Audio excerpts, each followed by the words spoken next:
I haven't the foggiest.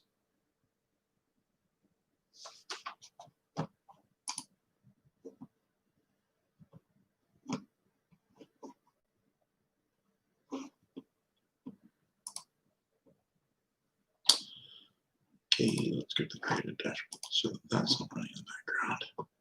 Hey Jake. Hey Eric. How you going? Hey Dead Rats. How are we going? I am slowly losing my mind.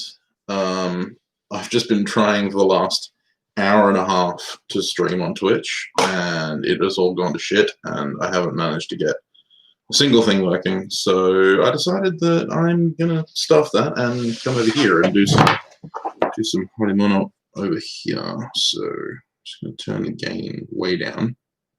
Hopefully you can still hear me, but I won't blow your ears out when I start chiseling.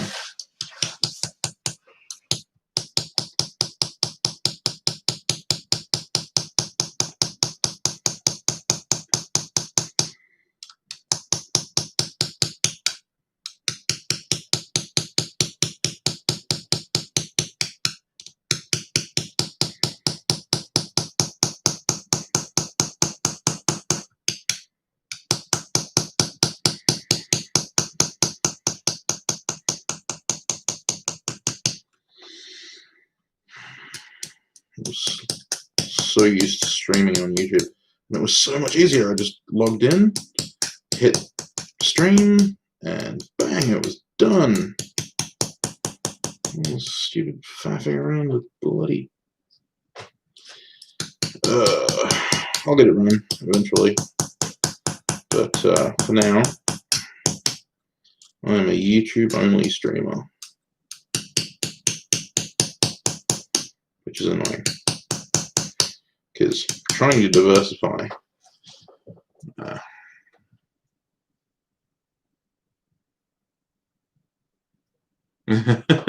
Thanks, Eric.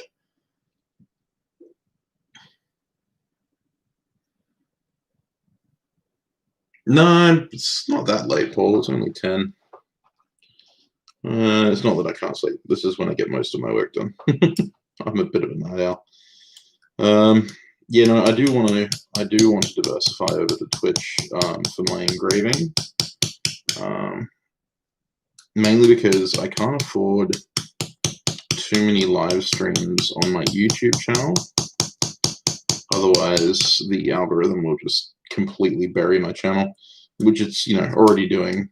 But I want to stream a lot more of my engraving work, and the maker community over on Twitch is growing slowly, but it's gaining momentum. And unlike here on YouTube, where I kind of came in at the tail end of when the maker community was growing, like Jimmy DeRestor and all that kind of stuff were already established. Alec was starting his journey to greatdom, to fame and fortune. And Tim and John and all that kind of stuff had their foothold.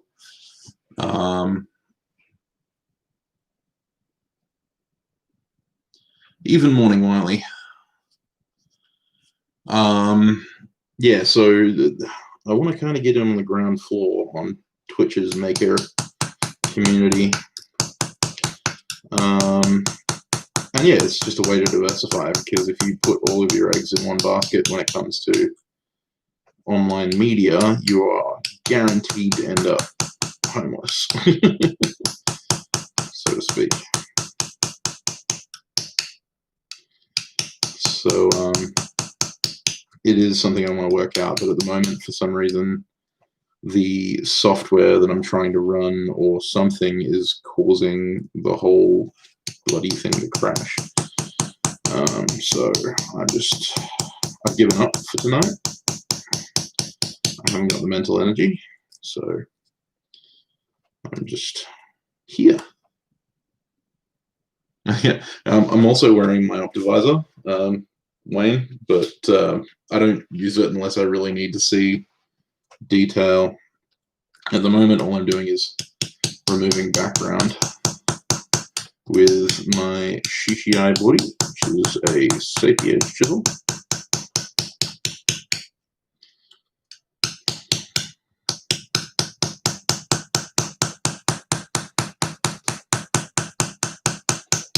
And the reason it's called a safety edge chisel is because the shoulders of the chisel are rounded, which I would show you, but this camera is crap, and you know, I need another camera.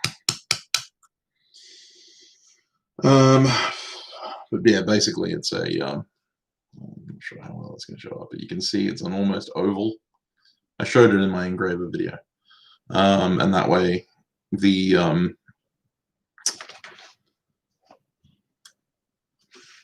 shoulders don't cut, unlike a katakiri chisel, which has sharp shoulders, which is used for signatures and stuff like that.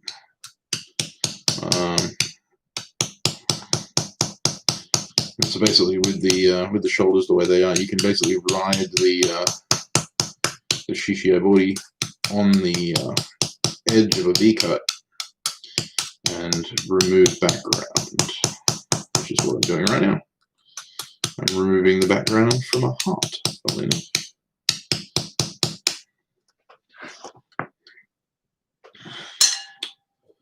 Now I'm switching to a smaller Shishii body, which is 2mm. Hey Paul, how are you going?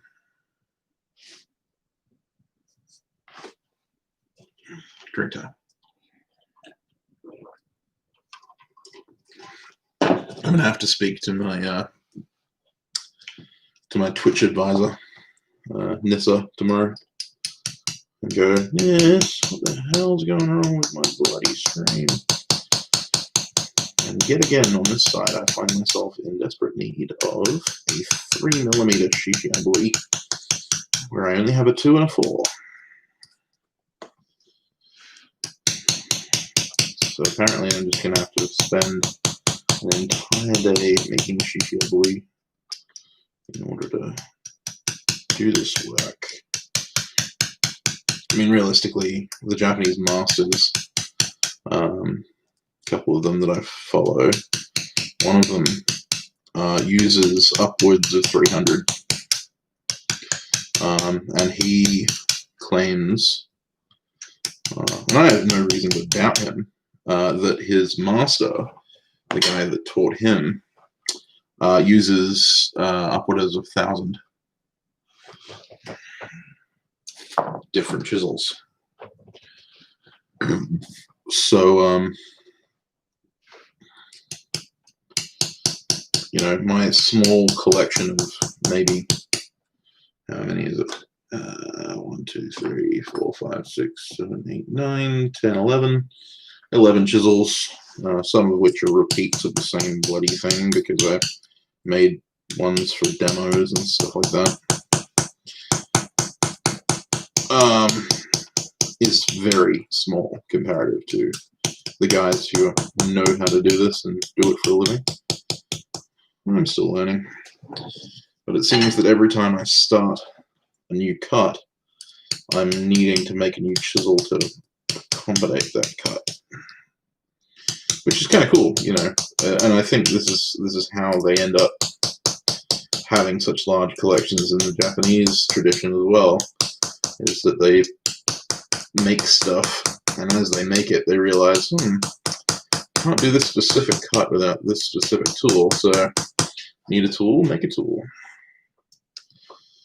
And so they just forge themselves up another tagane, or they go to the local blacksmith and buy a tagane of the appropriate size or whatever job they're doing. I hope that's not too bad on the ears. I can try and mute it a little bit if you want. Oh, thanks, Taco. Yeah, so I'll try and mute the sound on the mic a little bit. If it's a little too distracting, just let me know.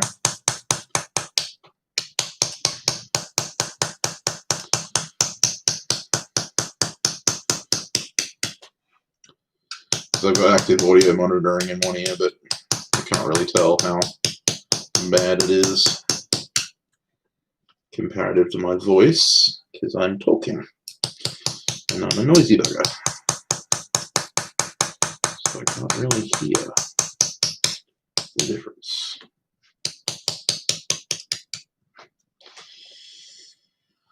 Whew. Yeah, you used to the Force mics, that's true. Yeah. And you're listening to my, not to my lav mic this time, this is my Blue Yeti recording mic, the same mic that I use for the Forgecast.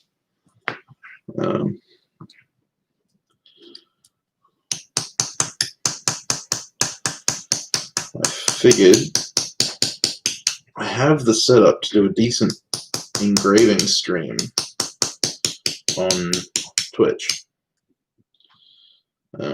I can't, not on Twitch, I know. But I got myself a relatively inexpensive webcam, which I'm now regretting. I want to get a decent webcam, and this one already cost me $90, so it's going to be a future investment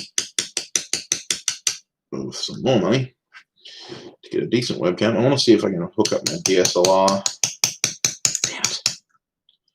I want to hook up see if I can hook up my DSLR to get some decent macro shots of the engraving as it happens, because that would be interesting. That would be something I would watch personally. Yeah, I want to get the DSLR sitting like here with the macro lens on it, so I can pick up the engraving, because this camera is not bad for like an overall view of my body and my head. So if I were to have a multicam setup, which is possible on Twitch, not possible on YouTube, unless I use something like OBS, which again, I'm not technically competent enough for half of this crap. Like, this is a problem I keep running into. It's a problem that Alex keeps having to deal with for me, because I am historically terrible at dealing with technical issues.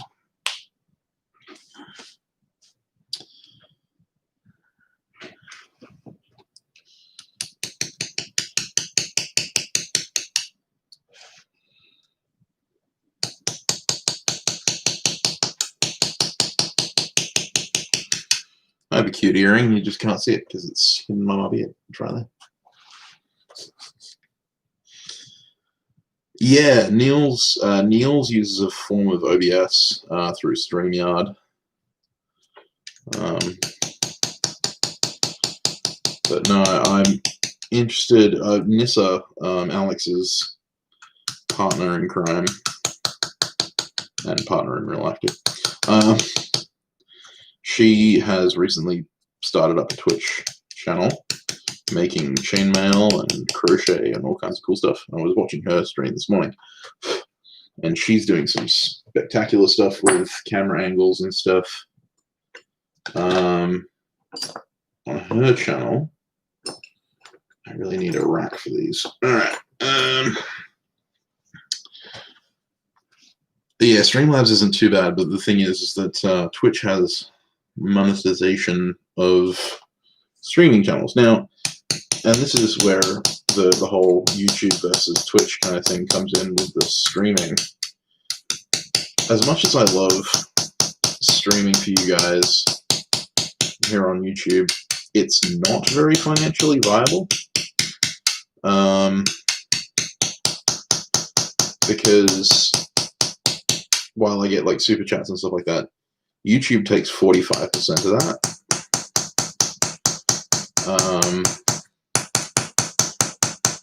Which is why my PayPal link is now down in the description below, thanks to Aaron Finn for reminding me, if you ever see this.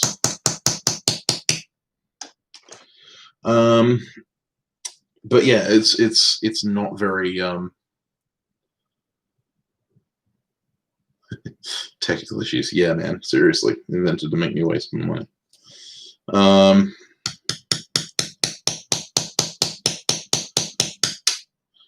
yeah, the thing is that Twitch is far more monetizable for streaming because it's designed for that. And while engraving is interesting to me, not many people would watch multiple-hour videos of engraving, but they would watch multiple-hour streams. And if I was to do that on my YouTube channel would die. It would just, you know. Have fun, Wayne. I'm cutting out a heart of my own. You can probably see it. There you go. Take the light off it, you can see it, which is kind of counterintuitive because you need to be able to see. That's what I can see it, right? So yeah, YouTube would just bury my channel because my view counts would tank. I think Tim from Big Dog Forge had the same problem, and he switched over to a different channel for his streams for the exact same reason. And I could do that, switch to a different channel on YouTube, but then the monetization issue is going to be a pain. Yeah, the cut's huge for YouTube. So yeah, I'm kind of stuck in this area where I want to diversify my avenues of income.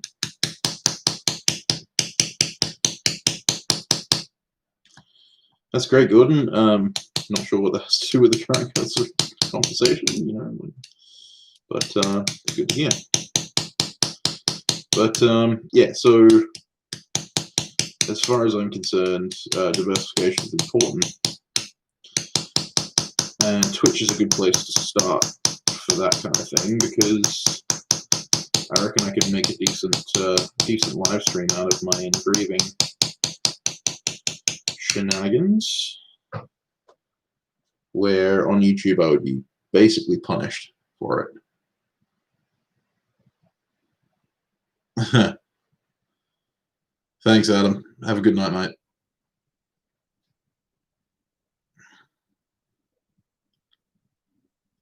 Got to get an IHOP. Fair enough, Curtis.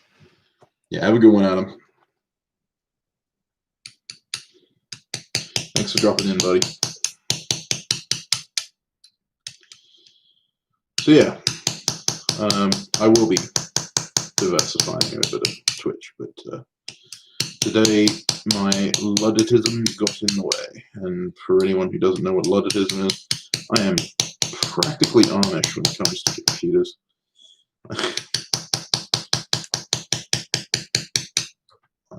I am computer literate, but only by force. Only because I've had to be. Because I was born into a generation that was raised around computers.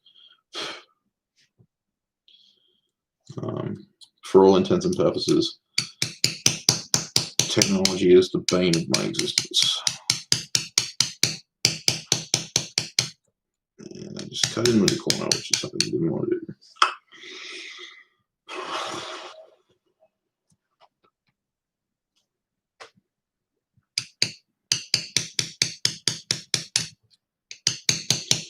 So you can't see more of what I'm doing. I promise I will have a better setup for this when I finally get things running on Twitch.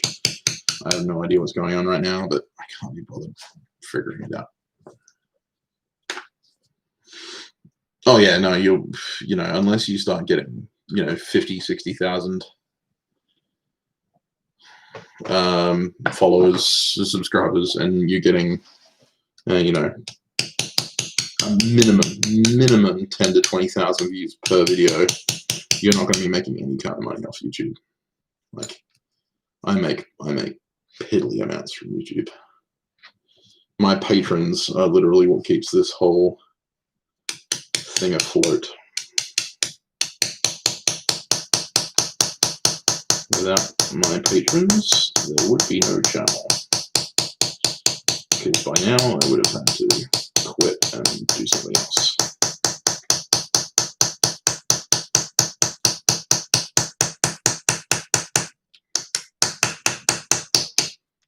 making the same mistake again. Okay, rule number one when driving a chisel in engraving is you don't put pressure on the chisel with the holding hand, because the hammer is what is driving the chisel. If you're putting pressure on the chisel with your holding hand, you're actually causing the chisel to dive or twist or do weird things that you don't want it to do.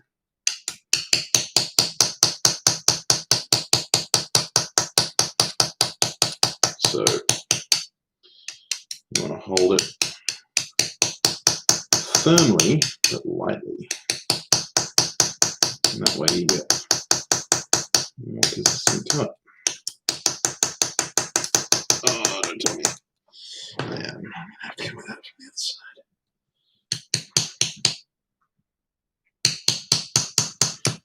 I didn't want to have to do that. That was a terrible thing to make me do. No.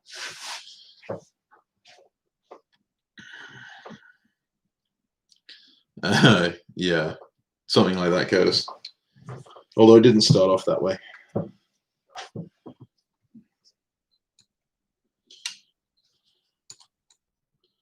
People forget where Alex started, and he had quite a viewership before he started doing that stuff.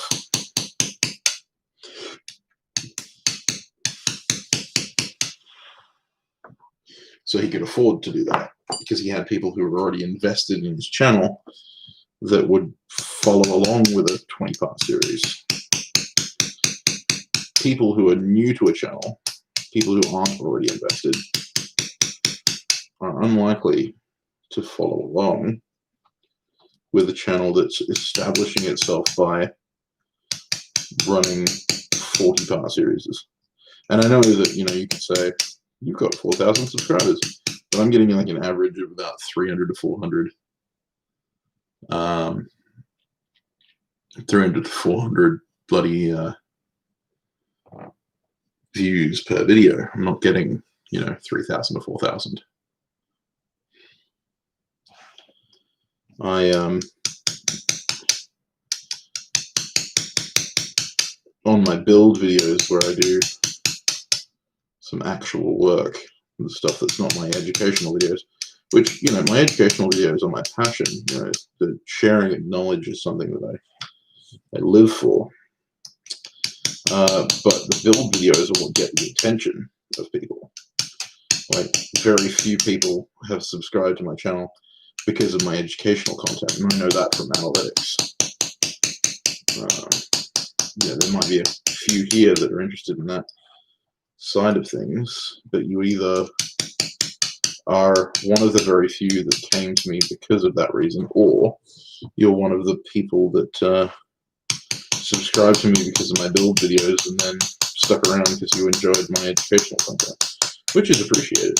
But the educational content is kind of supplementary to the build videos, and as far as viewership goes, which is annoying because I like to make educational content, but gotta please that almighty algorithm in the sky. Otherwise, we get burned in the fires of Mount Doom. One of the great advantages to carving copper over wrought iron, I have found, is that it's so soft you can just carve it by pushing the graver through it. It was raining today. Well, I appreciate that, Patricus.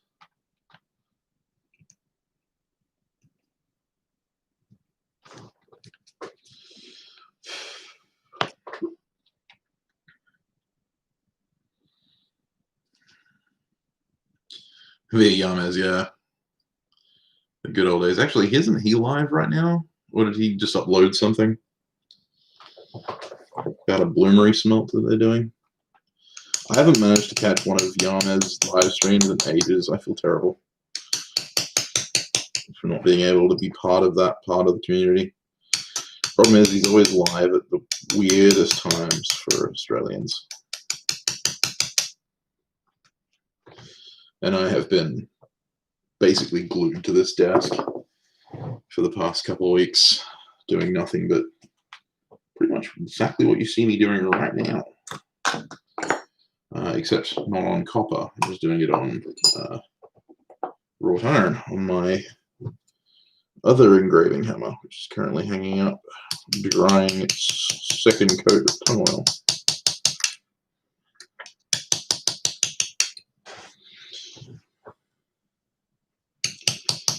Just taking a kiburi, which is a V graver, and I'm just cutting around.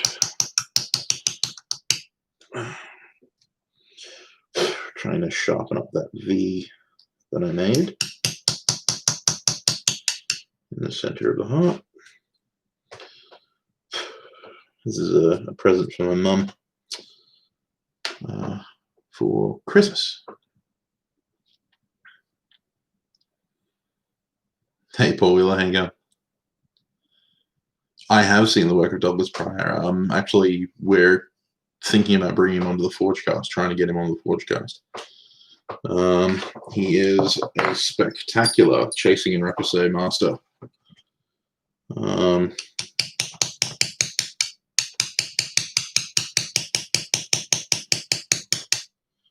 He also does a bit of engraving as well.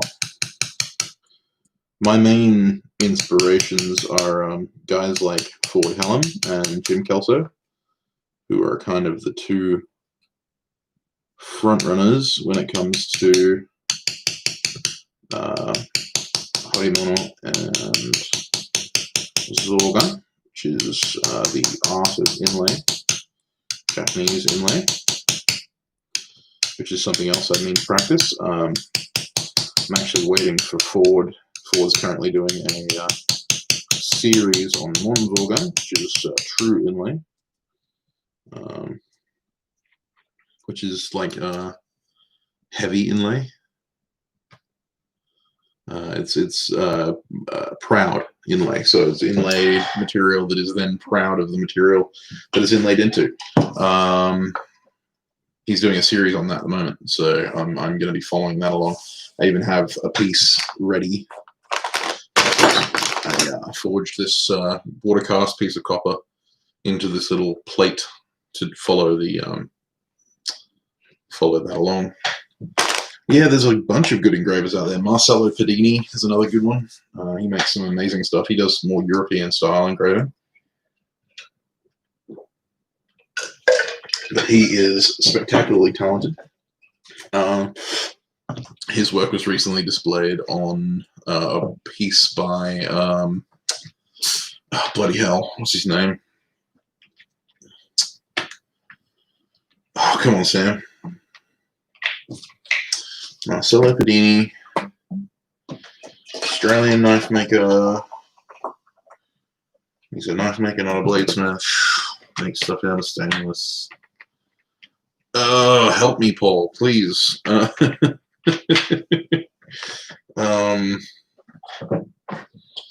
Makes like the cleanest knives ever seen. Oh, what's his goddamn name? Hey, Neil. That's gonna kill me. I had it and then I lost it. Oh. I'm gonna suddenly snap up in a second. Yeah, that's what his name was.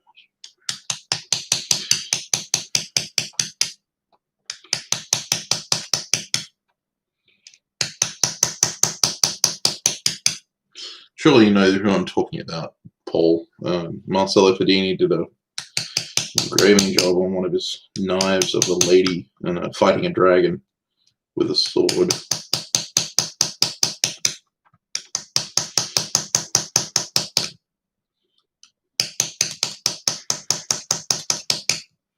It was like an all stainless handle. It was crazy cool. This is not the engraved hammer that I just made. This is my other wrought iron 1084 hammer. This is my actually, how many boot is this? This is my 19mm hammer. Can't remember what that is in boot. The engraved hammer is this one, and this one is a 22mm. It's a little bit chunkier than my little engraver's hammer. So no, it wasn't Tansu, but yeah. So yeah, that's the engraved hammer. That's the first piece of horimono I have ever done. Japanese horimono. This is shallow relief horimono, which it doesn't actually look obvious, which I'm super happy about. Like, out of everything about this, it doesn't look obvious that this is actually cut into the side of the piece. It looks like that lizard's actually laying on top of the cylinder, which it's not. The cylinder is perfectly round, but it just has that optical illusion of being on the outside of the cylinder, which is what I was heading for, which is really cool. I got to use quite a few techniques that I'd learned following Ford Hallam's channel. It's by no means perfect. There are quite a few little detail issues and stuff like that, new tools that I need to make. But for a first attempt, I'm pretty pleased with that. Cannot complain. That's a gecko, technically, not a goanna. Well, it was supposed to be a gecko. Geckos have 4 toes. This has 3. It did have originally. It originally had 4 toes each foot, but I couldn't get between the toes to clean them, so I ended up cutting one toe off to make it easier. Poor guy, got all his toes cut off. Anyway. Still need to remember the name of the gouge style. Chisel. That's another kid body. There we go. Still need to remember the name of this, but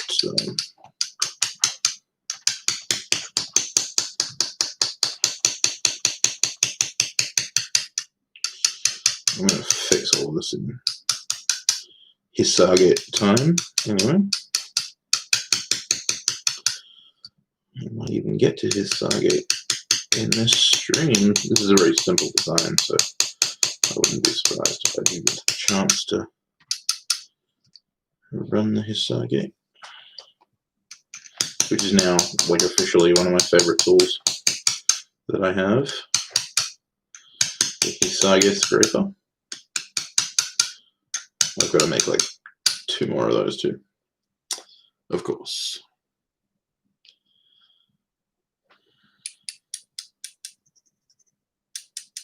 A surgeon as well. Who? I have no idea what you're talking about. Who's messaging me?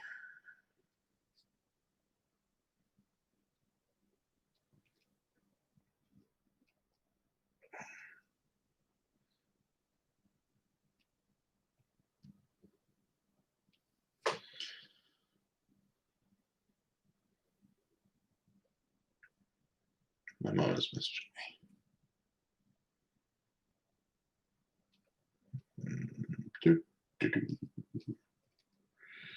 me. Alrighty.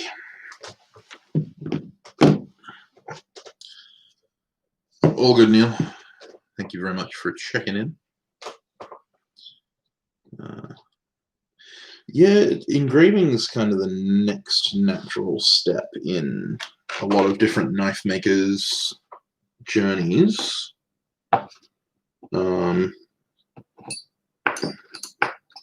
Like, there are some guys who just don't get into it. That's fine. But I've found that quite a few, this is where that 1mm would do a wonder. And I have a 1mm now. Yeah. I'm going to push grab this because I'm feeling dangerous. But a lot of knife makers end up getting into engraving because it's the next natural progression for artwork, and this is what custom knives are now. They're art. Unlike years previous where knife makers would be general purpose, kind of craftsmen who just made stuff that people needed. Did I sharpen this? I think I did. It's hard to tell. Yeah, I did. And there's a tebori. And the tebori is made for this kind of stuff. I'm currently push graving with Japanese gravers, which is not necessarily their intended function, but if it works. Yeah, airbrushing is cool. The reason I like engraving is because it's one of the most permanent ways to alter your work. Like airbrushing, Damascus, even shallow relief etching with like acid etch or electro etch is semi-permanent. Like airbrushing is probably the least permanent of those options, because any kind of wear on the piece, any kind of handling, or if it gets knocked into anything, is going to immediately. Handy hint for your engraving bench: if you don't want to buy a weird sweeping brush, just get yourself a cheap paintbrush. Friggin' amazing for this. I have a small vacuum cleaner on the way too, because these I'm not worried about, but the wrought iron kebori features all swarf. That stuff is sharp. Caught that with my foot a couple times. This just keeps my bench nice and clean.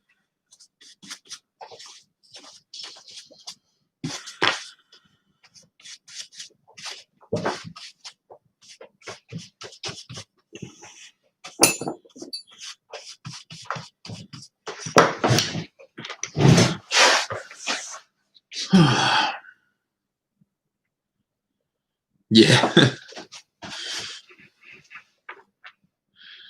Well, I'll have a video out on Wednesday, hopefully, of how I go about engraving. I'll actually be doing the other side of this for the video. So I'll show you how to lay out and how to start your cut. I'm not sure how in depth I'm going to go. I might just do like the basics, and then I'll do a little bit of a deeper dive for my patrons. But I'll get you doing line work at least. Like, line work's kind of a basic thing for most makers. You need to learn how to do line work. If you can't do line work, you can't do the rest. God damn it, I keep using the fucking hammer backwards. I'm gonna look at the hammer before I start it.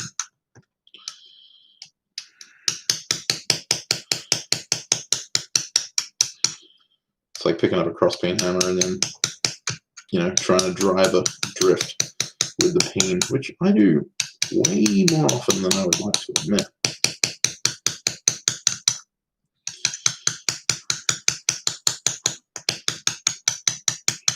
Luckily, I catch myself normally within the first, couple centimeters of swing, and take a second look and go, that was a bad idea.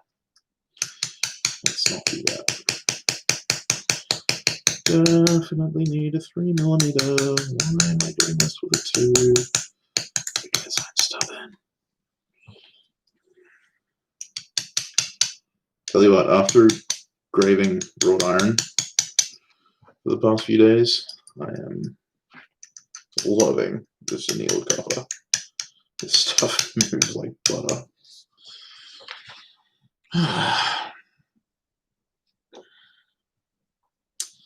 Yeah, I mean, air gravers are cool. Yeah, I'm still going to be making hex hooks and scissors. I actually have a set of 5 scissors that I need to finish, um, that are sitting on my bench. I actually have 5 scissors hanging up there, that just are sitting there in stock. I was originally going to leave them until Perth Knife Show, but that looks like it's not going ahead. So I'm kind of wondering whether I should put them up on my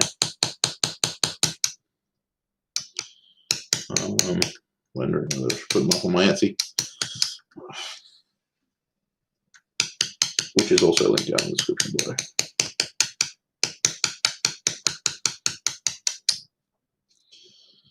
And if any of you were eyeing off the Japanese fusion buoy, that's now gone. Someone sold it. Yeah, well, it's, and again, we all find ways to add on, kind of style and shape to our work. Airbrushing is one of those ways. Engraving is another. But like I was saying, engraving is somewhat more permanent. I was actually talking about it with a friend of mine, and fellow knife maker Jeremy Wheaton. Jeremy, was saying he much prefers heavy engraving, especially on stuff like hammers, over Damascus, because over the months, years that the tool will be used, Damascus etching, unless you're replenishing the etch occasionally, will just fade, and you'll end up with a rusty hammer that looks the same as every other rusty hammer. Whereas the engraving, despite the fact that the hammer will rust, if you have some deep relief engraving, like, it doesn't matter how rusty this hammer gets, that lizard's always going to be on there. That's an integral part of its character, and unless it gets beaten to hell for whatever reason, it's always going to be a hammer with the lizard on it. Like the wrought iron and the 1084 can vanish in the rust, the difference between the two metals, but that lizard's always going to be there. So I tend to agree. I prefer engraving and inlay on tools, especially because it is just more permanent, and object permanence is something I'm interested in, because at the end of the day, I'm creating my legacy. Because everything that I make is a piece of my history. When I'm gone, hopefully not for a while, but whenever that is, the only thing that I'll have left behind is the interactions with those people I've met, of which hopefully they will think of me well. We can hope. And those things that I've made. And so as a craftsman, it's my obligation to make things that I believe are worthy of remembrance, worthy of some acclaim. Now, obviously, we all start somewhere. We can't start making stuff that's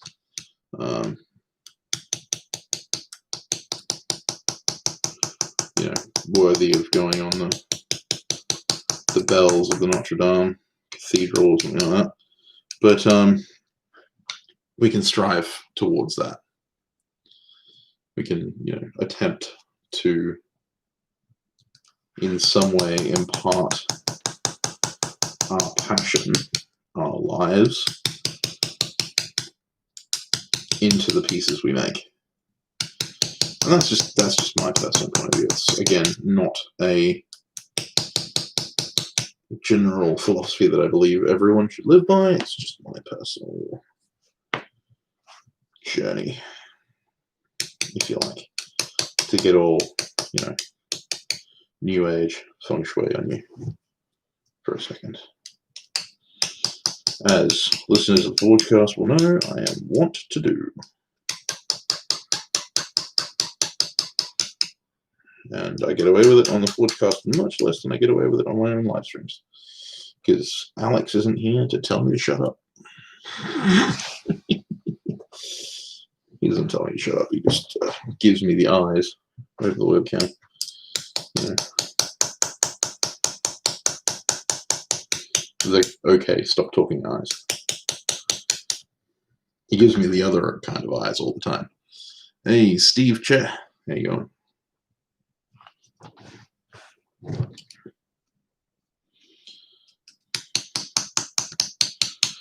think I'm pretty much done with background removal now.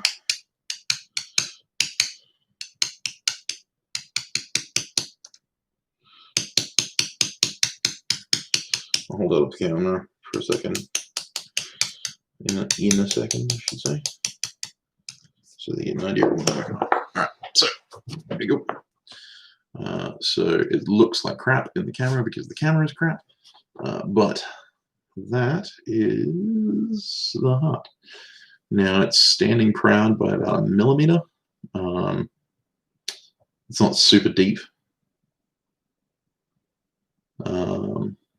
But yeah, so I've now removed all of the material behind it so that it now looks proud of the surface. And now so what I'm going to do is take the Shishii body again, and now we're going to go around and chamfer the edge.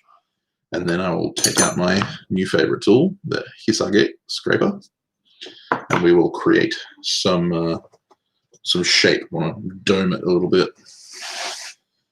Oh yeah, the brine quench went well. That's good. Excellent. Brine's one of those funny things. It'll either work or it won't. Now the big trick with chamfering the edges, and the reason that I'm going to be speaking relatively quietly, because all of my focus is concentrated on not doing that. My focus was elsewhere. That wasn't bad. You want to keep the same angle. You also don't want to dig the shoulder of the chisel into the floor of the background. And the reason for that is because obviously if you dig your chisel into the floor of the background, you're going to create a nice big gouge, which you then have to somehow remove. And that's not always easy when you've got tight corners like I've got here. You'll notice my pitch bowl. I'm not sure if you'll notice, but the pitch bowl is kind of rocking. That's because the bowl itself is actually touching the table. I need to make a stand for this bowl that has a hollow underneath the hole, because at the moment, just finish that cut. At the moment, it's sitting on this donut, which has got multi-tiers. And when it's sitting flat, the bowl doesn't jut out. But when you tilt it, hopefully that's obvious. Shut against the black background, no white background. Yeah, there you go. You can see the bottom of the bowl actually sticks out, and that gets interrupted with by the table. Thanks for checking in, Wiley. Appreciate it. Tips and words of wisdom. Well, I'm not sure you came to the right place for wisdom. If you're getting into blacksmithing, like any art, which blacksmithing is an art.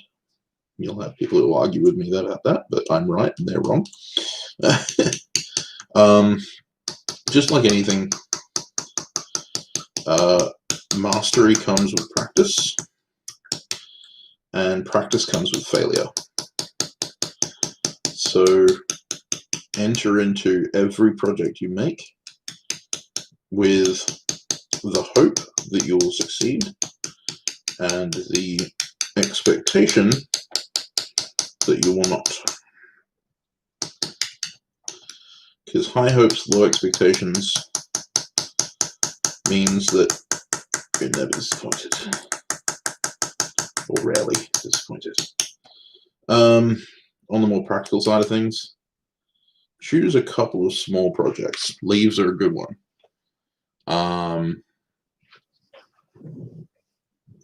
Hey Joe, how you going? Sorry, missed you there. Leaves are a good starting project. Pick a couple and make lots of them. And each one you make, hold it up in some good light and look at it hard.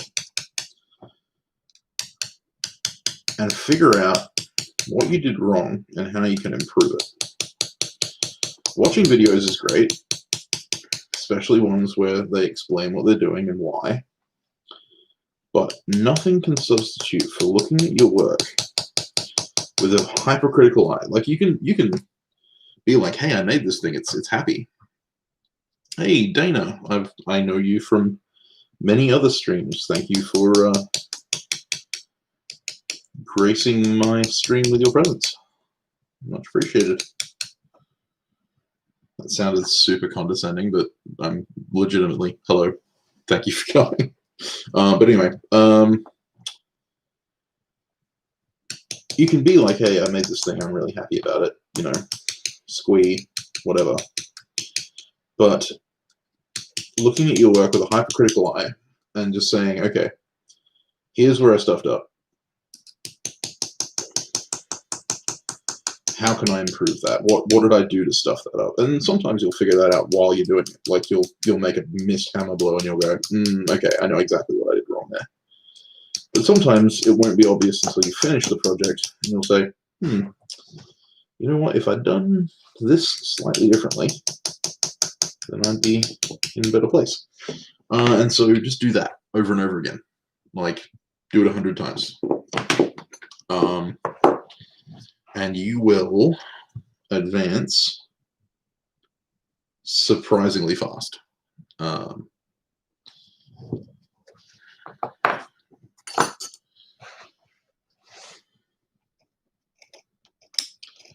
now we move on to the Hisage.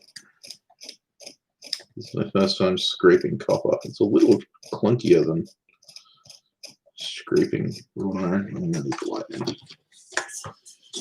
Sorry guys, you're not going to be able to see what I'm doing. That's yeah. So the big thing is be critical of your own work. Be willing to take criticism from others. Seek out criticism from anyone. You know, any criticism is good criticism. Even idiots who want to just take the piss out of you. Learn how to evaluate what is and isn't good criticism from the people you encounter. And seek out training, wherever you can. If there's an Abana meetup or something happening in your area, go do it.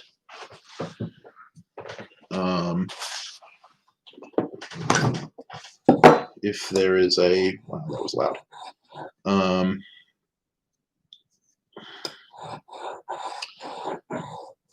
If there is a blacksmith's training place somewhere near you, go do it. Do it.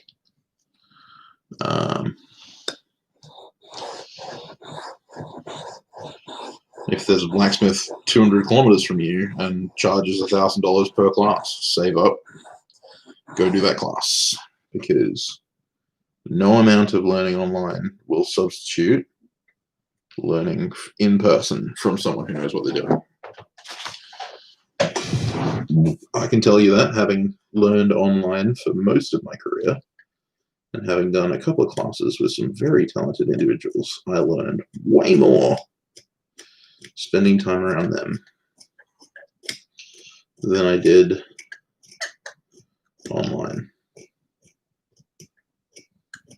In a practical sense, like theoretically, I learned a lot more online because, when you're in the shop, you don't really talk theory, you just do stuff.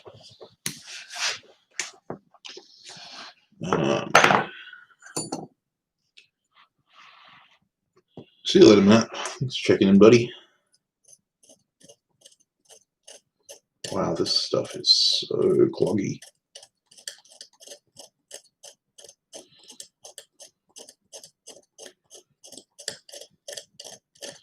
I really enjoyed using the Hisage on the wrought iron, but this stuff is just freaking hard. Wow. Maybe my geometry is wrong, but damn, that's some nasty stuff.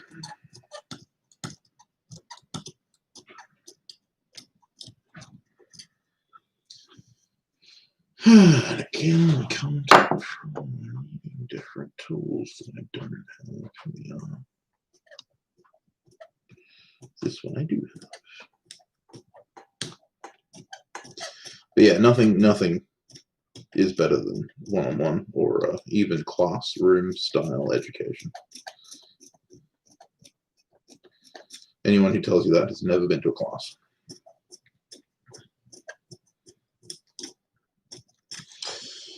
Some guys that take that as a mark of pride. Yeah, see you later, Matt. Sorry, if I did, I think I said that already. Never mind me. Don't mind me. But yeah, most of the guys that I know that talk about not going to classes, like, don't bother, you can learn it online kind of stuff. The only reason they say that is because they've never been to a bloody class. And I abhor people who give advice based on lack of knowledge. If you're going to give advice, at least have knowledge in the area that you're trying to give advice in, or be honest about the fact that you don't have knowledge of what you're giving advice about.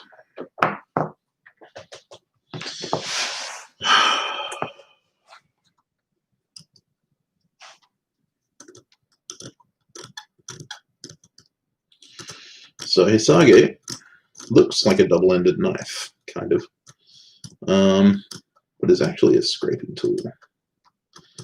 And the way to think of it is basically a single tooth file.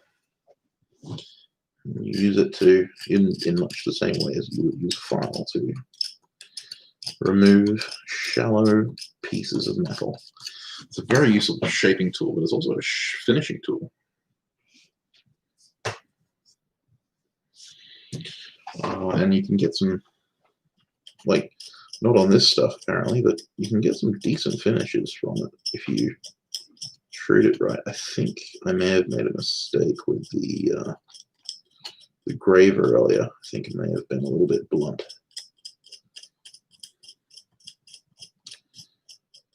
Because I think I created some work hardened pockets, which is not good for scraping. But then again, scraping is not meant to be a finish. Normally you would finish with a burnisher. I don't have a burnisher, but that's okay because I'm going to texture this. I'm considering patinating it. Depends on whether my rock shot comes in. Hey, Stefan, how you going? I'm here. Don't know about still. I only came on. Was it like an hour ago? How long's this been running? 59 minutes. Yeah, about now. That's the wrong side. Definitely need more Hisage. Always need more Hisage. Okay, so I'm not sure if it's going to be obvious, but you should be able to tell now. This corner here is the Hisage area. Yeah, no, you can't tell because of the crappy camera, but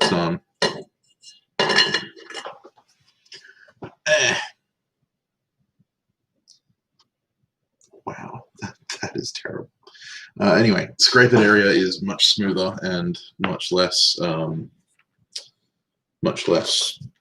facety than the engraved areas. You'll just have to take my word for it. You're pouring concrete. Fair enough. I always just hate pouring concrete.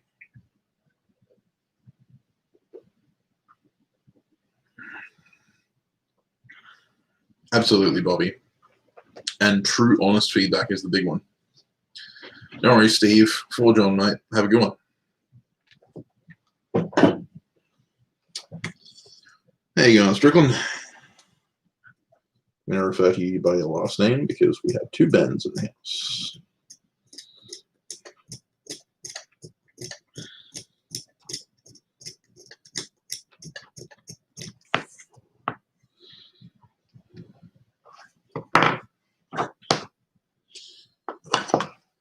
Don't spend time chasing your tail, just go back and go over it.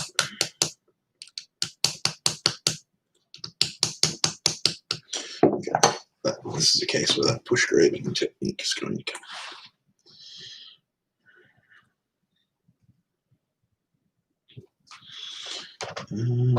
I did put an edge on this one, didn't I? Yeah, I did.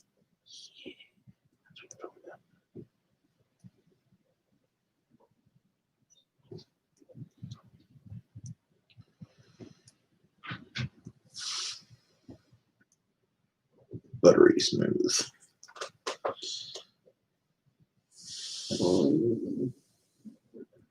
Excuse me.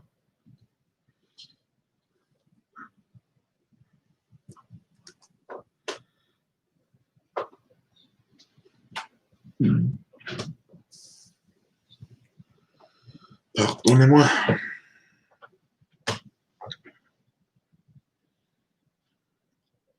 Not quite a Valentine's heart. No. A little early in the year for that. But it is a heart.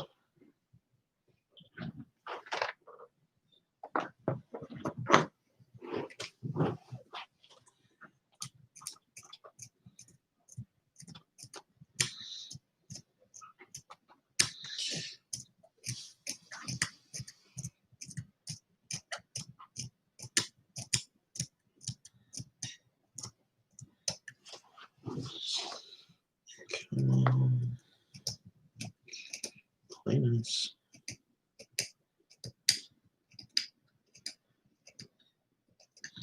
Something tells me I need to change the geometry on this one. Something's giving me the hint. It's just gratty. It's just ugly.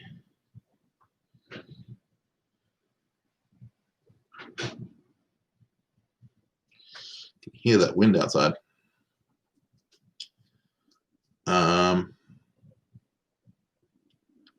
It is copper, not an alloy thereof. It's pure copper. I'm not working with Shibuichi yet. I have an ingot of Shibuichi that I'm going to work with eventually, but I've got to roll that out first.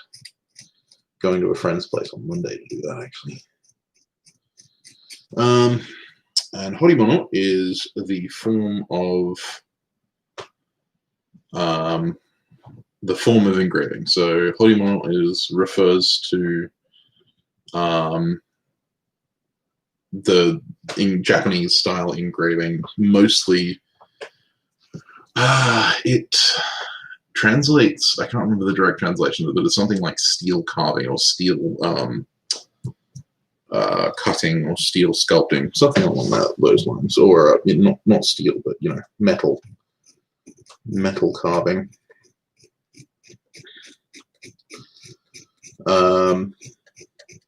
So it's Japanese engraving.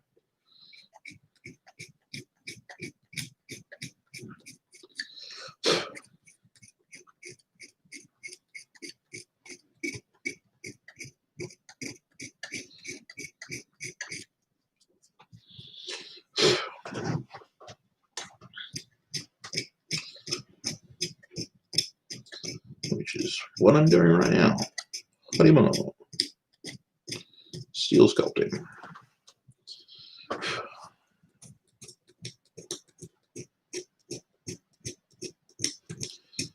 See, this just cuts so much better than the other one.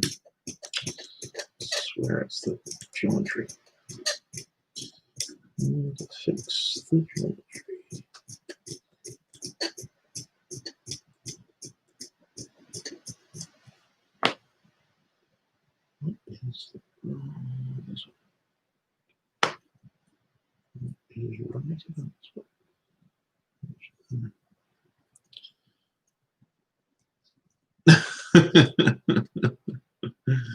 Uh-huh.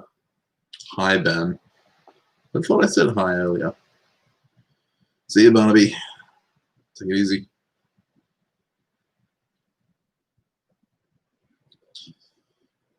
Yeah, no, it is just copper. These days, if you refer to horimono, a lot of the time you're referring to the carving on the spines of katana.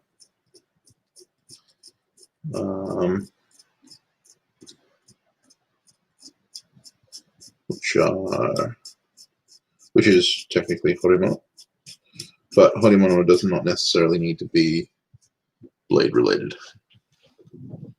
Okay, just step still so you can look me in the eye.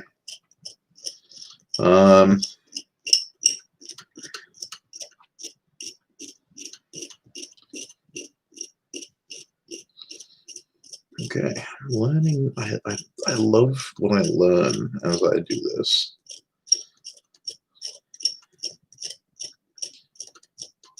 I'm learning so much just by working with different materials. That's what I love about this craft. This is why I like hammer and chisel engraving compared to pneumatic. I've tried pneumatic engraving. I can't afford a setup. That's one of the reasons why I don't do it. But one of the other reasons is because you don't get the sensation of working the material with your hands. You don't learn anything about how the material runs. Like pneumatic engraving, all of the power is well, the power is provided by the piston, whether it's pneumatic or electric. It's still a piston that's driving the cutter, and so therefore a lot of the sensation or the feel is lost. That's not to say that pneumatic engravers are cheating or that it's any less hard to get decent results. Like I will say, it is way less hard to get good results with a pneumatic engraver because you have a set piston stroke, set speed. How is it that my edge is pinning up like that's doesn't even make sense? Oh god, this stuff is so soft. Okay, learning my lesson. Harden my copper before I scrape. Okay. We'll get there slowly but surely.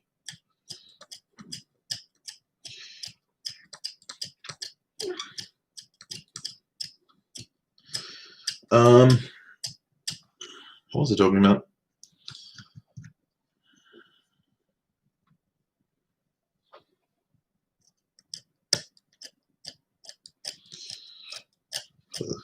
Oh, the sensation that you get when working metal by hand. Unless you do hammer and chisel or push graving, stuff like that, especially when you get to this stage, when you're doing hisage and burnisher, stuff like that, you really get a sense for how material, the specific material that you're moving, moves and how it reacts to certain, like certain approaches and stuff like that. And you really get a feel for what the piece wants to do when you are working on it. I think that's kind of beautiful. It's in a funny way. I'm not spiritual on you. I don't know why. I'm not an overly spiritual person, but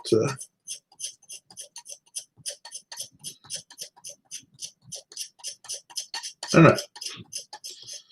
Suppose it's spending hours staring at a piece of metal. You just end up. Yeah, if you look up horimono on Google, you'll immediately find that everything comes up with blades because that's what it's popularized.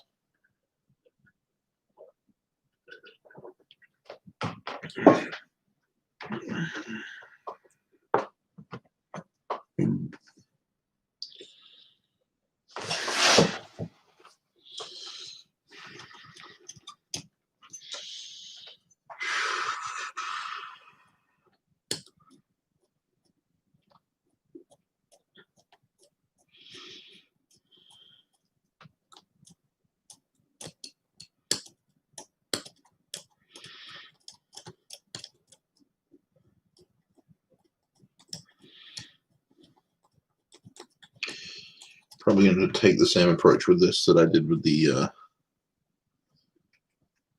See you later, Dana. Thank you very much for jumping in.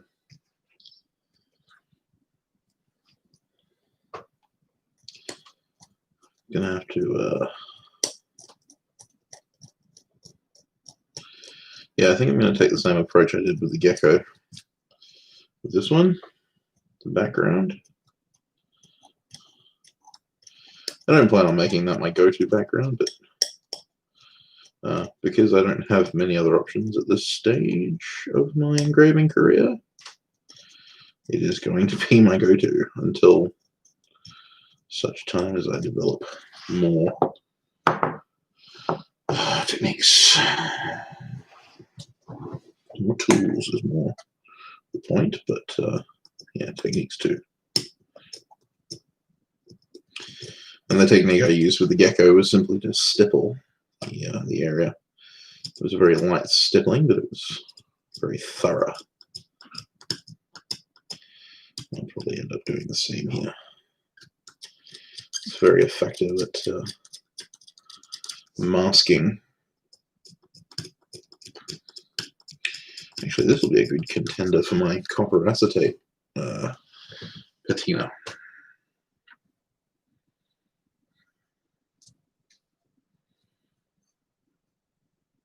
Oh yeah.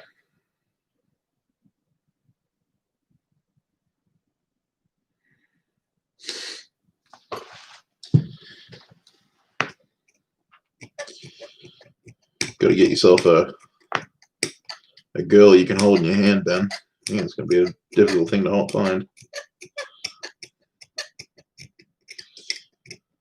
Yeah, I mean, printmaking is done exactly the same way as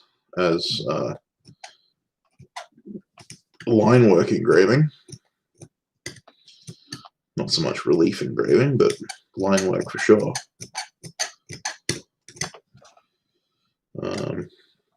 Line work is the basis for pretty much all engraving. All engraving involves line work of some kind. When I say all, I'm not familiar with every different kind of engraving there is, so I can't say all because that's just factually wrong. Well, it could be factually wrong. I could be correct, but I have a sneaking suspicion I am, but I don't want to count my raptors before they've hatched.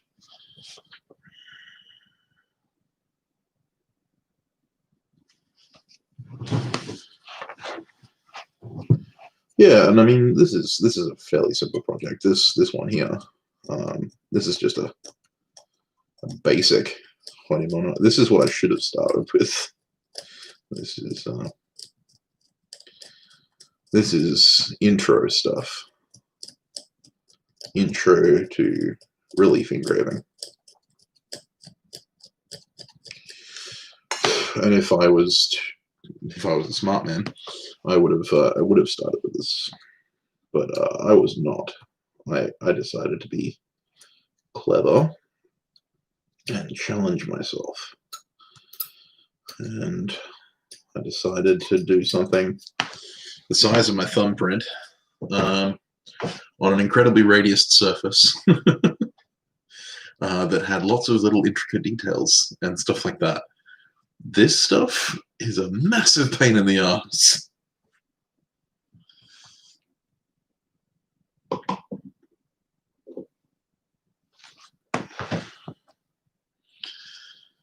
That was the engraving pudding bowl cost. The pitch costs, I think it's $80 for 2 kilos. This holds, this currently has 3 kilos of pitch in it. Yeah, like there's like $100 worth of pitch in here. The bowl and the stand, I think, were like 120. But you don't need to buy a professional pitch bowl and stand or professional pitch. You can make your own. There are a couple of recipes online. I will be doing a recipe very soon once I get my new bowl. And the new bowl is actually made out of wood. It's a traditional Japanese style pitch bowl. Which is wood turned. It's one of the reasons I made the turning chisels, because my dad's going to make me a wood turned pitch bowl.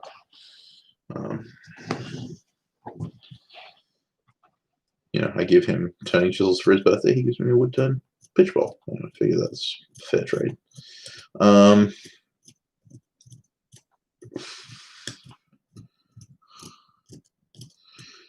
Yeah, so you don't need the cast iron one. You can print copper. You can do that. I mean, this is cast iron. This is just a bowl of cast iron. But yeah, you can do it out of copper. You can do it out of brass. Just don't see why not. Be expensive, but this is actually one of the larger pitch bowls. I decided you can hold small stuff in a big bowl, but you can't hold big stuff in a small bowl. This is the 8-inch variant. I think I'd want to go for a 10-inch with my Matsuyanni bowl. That's the plan, at least. Let's see what my dad is willing to turn up for me. Yes, so the weight is directly influences how well you can hold the piece. So obviously you've got the weight of the pitch, which is, you know, there's 3 kilos of pitch in here, but the bowl itself weighs about 5 kilos. So it keeps it very centered, and I can hit it and stuff like that. It's not going to rock around. The rubber disc that it sits on helps that as well, but yeah, the weight is definitely important. With the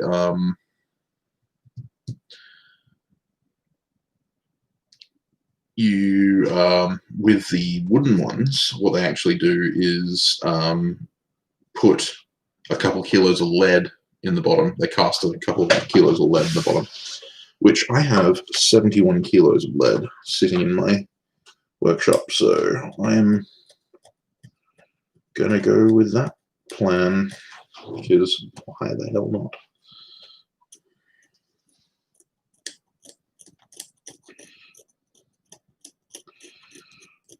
Tell you what though, doing that gecko has made this such a fast process, because I'm so familiar with the tools. This is one of the advantages to doing pieces that challenge you. It's because you learn things. Like I learned not to do tiny things on curved surfaces.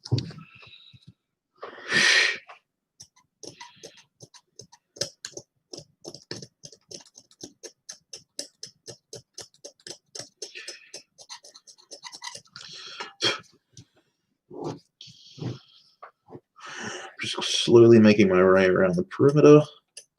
I'm very nearly done, which is great. This stuff scrapes so easy too. So it's good. See you, Stefan.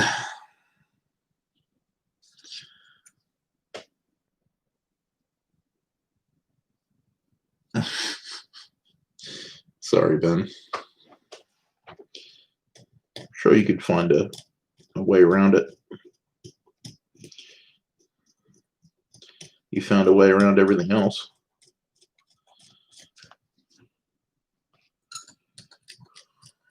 I would be very surprised if you couldn't find a way around it.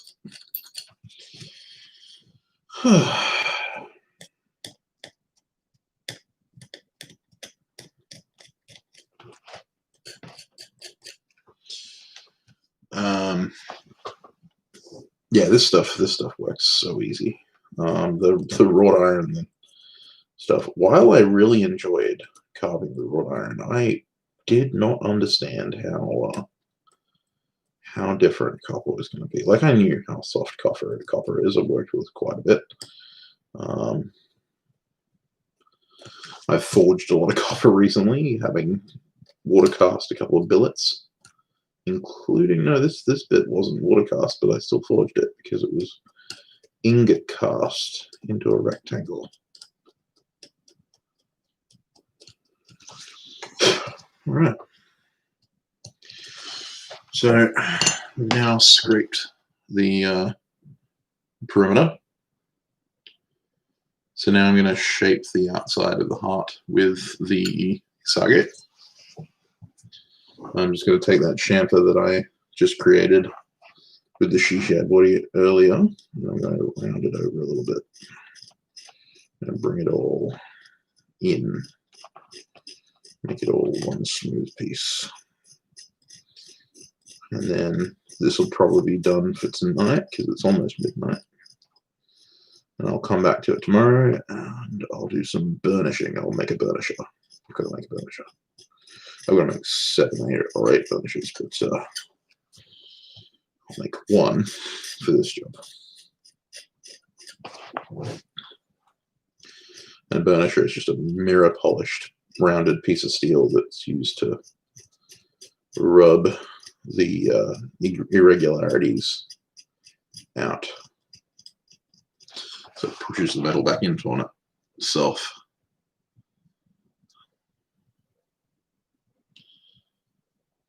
When it work harder, you hear it and quench it to soften it.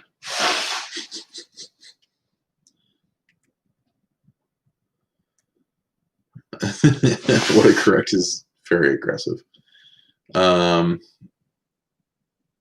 You can manage to wrangle a bowl of mud. I reckon good. Absolutely. Yeah, so when annealing silver, I've had kind of mixed results. I've found that quenching works just as well as leaving it to cool in still air. I've tried both methods, and I've seen no advantage to letting it cool naturally. Of course, I wasn't working with fine silver. I was working with sterling and with shibuichi, which is a mixture of silver and copper. Which so is sterling. Sterling is a mixture of silver and copper, but shibuichi is a much higher percentage copper than sterling. I don't think sterling would classify as a shibuichi, although I'd have to speak to the Japanese about that.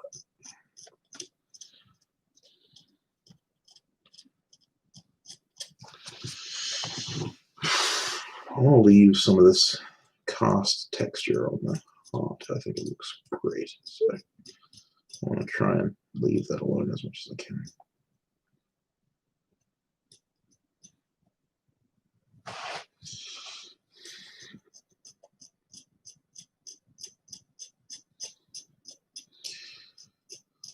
See, this sound for me is you know, engraver ASMR.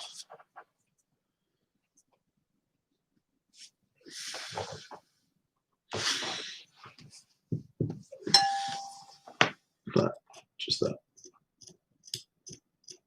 Let me move the microphone. Oops. Let me move the microphone closer. Yeah. Get you down there. Turn up the gain.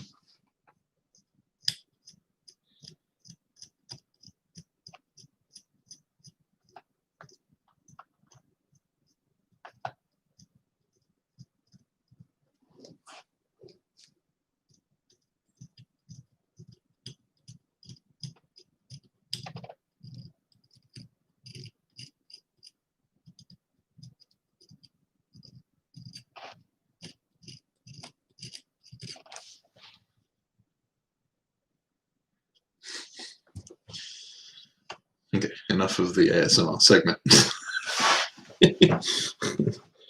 That's the first time I've ever had the opportunity to use the Blue Yeti for that kind of thing, so I figured it was worth doing it at least once.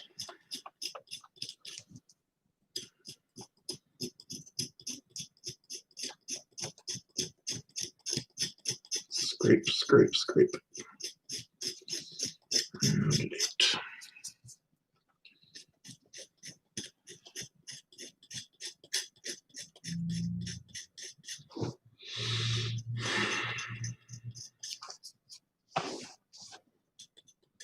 And I really want to burnish this now.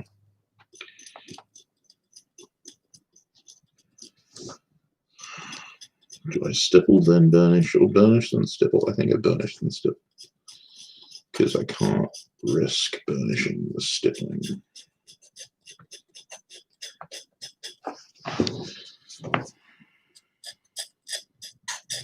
But can I risk stippling the burnishing? Oh, that's not something I'm willing to worry about right now.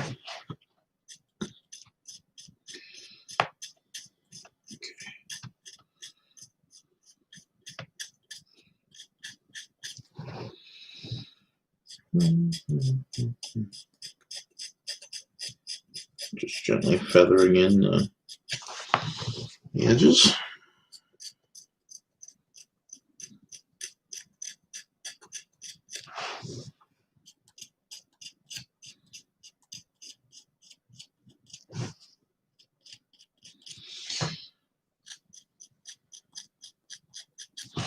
There we go. That is done. So there is the mostly finished heart. You can see how the edges have now been smoothed out to create that kind of voluptuous rounded effect. The background has been removed, and that's all going to get stippled, so it's going to get dark, and then I'm going to burnish the edges of this.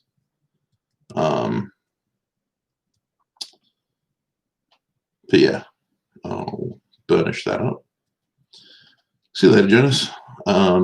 Make that all shiny and keep the center that kind of semi-polish forged look or cast look. And then, yeah, it's going to look pretty nice, I think. Pretty nice. Very simple horimono. Not like overly complex, but I figured it'd do for a little fun project for a live stream. I wish I had better quality. Wish I had a better quality camera. I'm gonna have to invest in one. That whole time I was wearing an optivisor and I didn't use it. Anyway, now I have a webcam. I can start thinking about doing streaming a bit more. Hopefully, I'll get my Twitch account running properly. And God knows how that's going to go.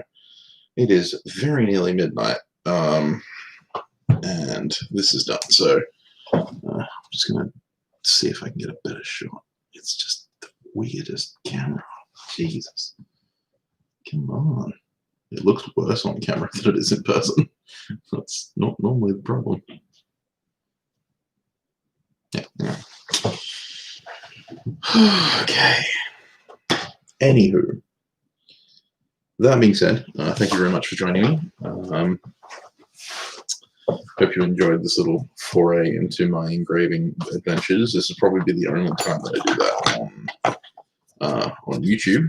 I don't know if I'll do any more engraving live streams on YouTube. I will have a video out on engraving this week, Wednesday.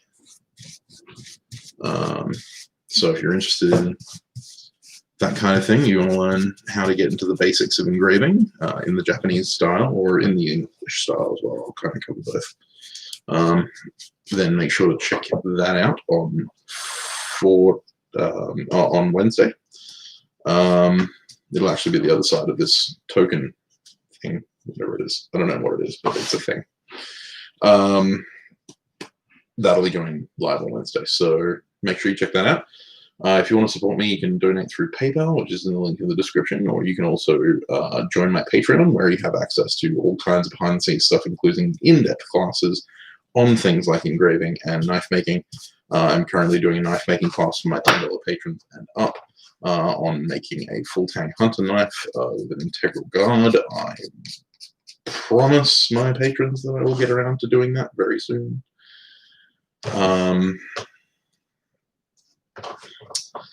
But anyway, thank you very much, guys. Have a fantastic weekend. I will see you very soon. Now I gotta find my mouse. There it is. All right, see you guys.